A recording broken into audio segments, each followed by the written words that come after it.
Now student जो आपको work करना है वो देख लीजिएगा, हेडिंग आ जाएगी factors affecting the rate of transpiration, उसके बाद की लाइन लिख लीजिएगा द रेट से लेके फैक्टर्स तक, उसके बाद हेडिंग आएगी टेम्परेचर की, टेम्परेचर की डालने के बाद टेम्परेचर को मुकम्मल लिखिएगा, कंप्लीट। देन उसके बाद ह्यूमिडिटी वो कंप्लीट लिखिएगा, ठीक है। ह्यूमिडिटी की हेड डालने के बाद इसको कंप्लीट लिखिएगा, ट्रांसपायरेशन टेक प्लेस से लेकर ट्रांसपायरेशन तक। उसके बाद ये वाली लाइनें लिखिएगा, there transpiration with increase the water vapour in atmospheric, यहाँ तक लिखिएगा फॉर ट्रांसपायरेशन तक, बस ये 2 लाइन ही लिखिएगा। उसके बाद वाइंड लिखिएगा कंप्लीट, और एटमॉस्फेरिक प्रेशर भी कंप्लीट लिखिएगा, ठीक है। देन उसके बाद जो है वो है significances of transpiration. Significance of transpiration मतलब ट्रांसपायरेशन की अहमियत क्या है प्लांट्स में, जो है प्लांट्स जब ट्रांसपायरेशन का प्रोसेस करता है तो इससे क्या अहमियत यानी क्या फ़ायदा होता है प्लांट्स की बॉडी को। तो हेडिंग आएगी आपकी सिग्निफिकेंस ऑफ ट्रांसपायरेशन। तो यहाँ पर 5 सिग्निफिकेंसेस लिखे हैं। By active transpiration, transpiration puller create with the help in the acid of SAP. Acid of SAP मैंने आपको बताया है, एसिड ऑफ सैप जो होता है वो ज़मीन से मिनरल्स, वाटर और ऑर्गेनिक कंपाउंड जब रूट्स एब्जॉर्ब करके उसको शूट पार्ट्स तक पहुँचाती हैं, तो वो जिस अमल के ज़रिए पहुँचाती हैं उसे हम कहते हैं एसिड ऑफ सैप। तो एसिड ऑफ सैप का जो प्रोसेस होता है वो भी एक्टिव होता है ट्रांसपायरेशन के ज़रिए।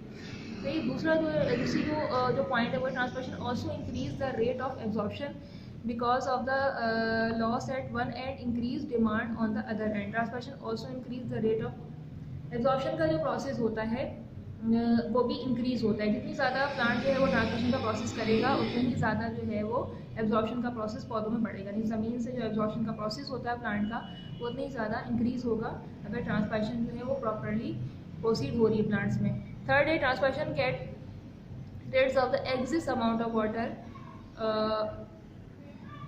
फ्रॉम प्लांट्स, यानी कि ये वही वाली बात आ रही है कि ट्रांसमिशन के जरिए प्लांट्स अपनी बॉडी से एक्सेस अमाउंट का जो वाटर है वो निकालता है, जिससे प्लांट्स की बॉडी को फ़ायदा होता है।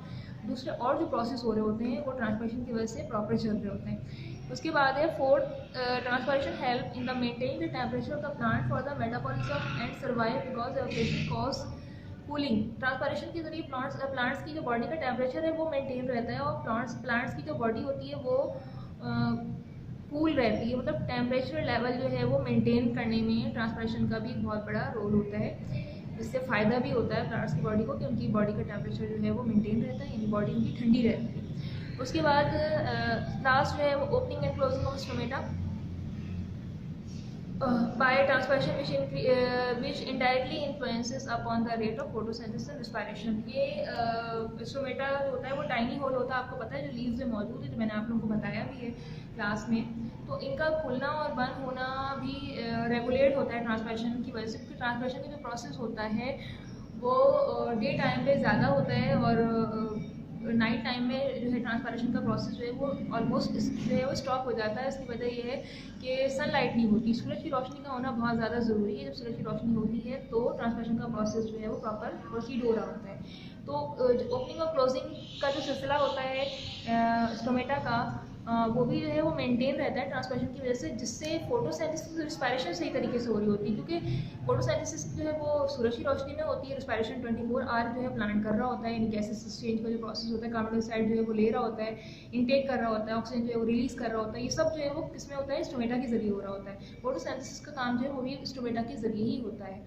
तो ट्रांसपायरेशन के होने से ये दोनों रिस्पायरेशन और फोटोसिंथेसिस दोनों प्रोसेस भी प्रॉपरली चल रहे होते हैं।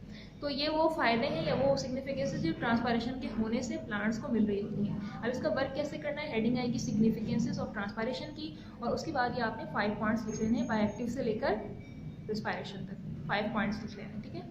ठीक है स्टूडेंट्स, आज आप लोगों को पढ़ाया factors affecting the rate of transpiration और इसके अलावा सिग्निफिकेंसेस ऑफ रिस्पायरेशन। इन दोनों का वर्क आपको रजिस्टर में कर लेना है। उस लेक्चर को अच्छी तरीके से समझिएगा और साथ साथ प्रिपरेशन कीजिए। घर पे बैठना नहीं, टाइम ज़ाया नहीं करना है, क्योंकि अभी इतना ज़्यादा हमारा फिजिकल इंटरेक्शन ख़त्म हो गया है।